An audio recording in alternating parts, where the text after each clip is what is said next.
My name is Mrs. Piggott. I'm a science teacher and instructional coach at Grays Lake Central High School, and I'm here to talk about your Chromebook. We have some best practices to make sure that this device lasts you all 4 years. Chromebook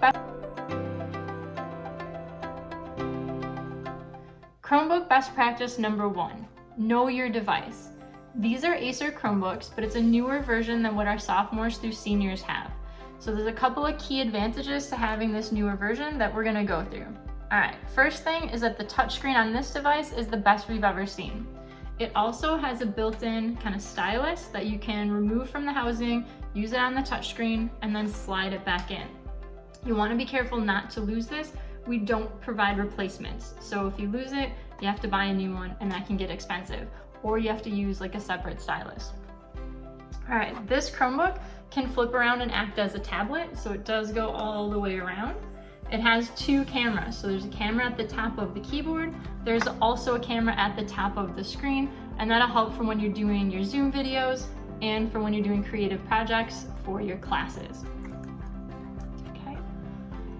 On the back is the asset tag, and this helps the tech department if you do need to have repairs on your Chromebook, so try not to cover this up or any of the holes that are around the outside in case they need to make repairs. Okay. Charging, there are ports on both sides of the Chromebook that allow you to charge your device. These have a USB-C charger, so it's a little more universal of a charger. We do encourage you to use the one that comes with it. And it does have 2 pieces, so if you lose one of the pieces, you'll have to replace it, or both pieces, you have to replace it. Again, we don't provide replacements for these, so you'll want to be careful. If your Chromebook's not charging, just make sure that the 2 pieces are connected and that you've got it plugged in correctly to your Chromebook. Okay.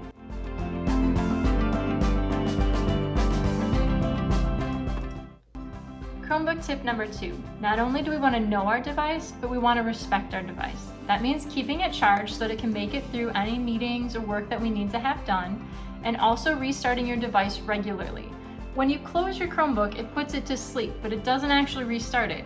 So you want to power it off, give it a little coffee break, and then come back to power it back on. This will ensure it gets all the updates it needs to keep it functioning.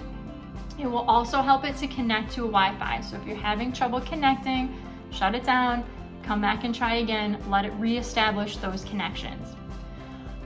Also want to keep it safe, right? So cramming it in backpacks, throwing it down the stairs, putting it in precarious places in your room where it might fall over, not a good idea. We need these devices to last for 4 years, so treat them with respect. Make sure that they're stored, transported, and used in safe locations in safe ways.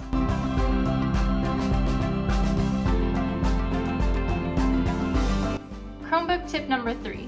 This is for schoolwork. You want to make sure that you're limiting the use of this Chromebook to things that are school related.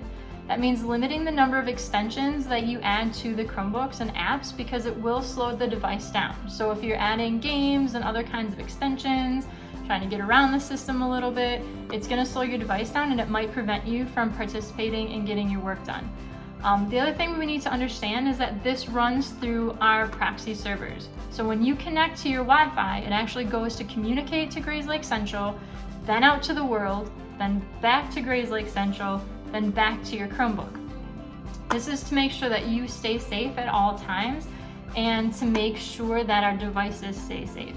So please make sure that you're schoolwork only and that you limit the amount of personal use for these devices.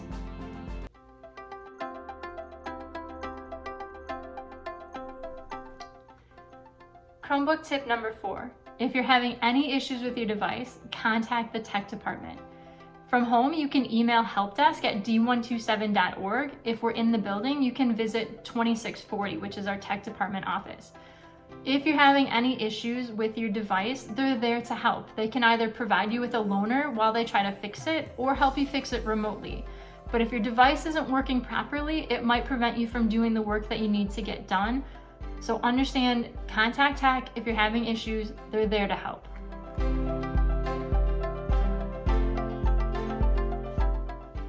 And finally, Chromebook best practice number 5, personalize your device.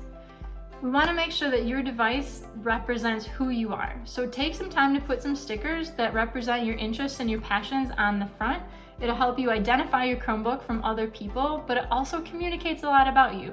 So be thoughtful, don't cover up the asset tag or the holes on the back, so in case it needs to get repaired, but have fun with it.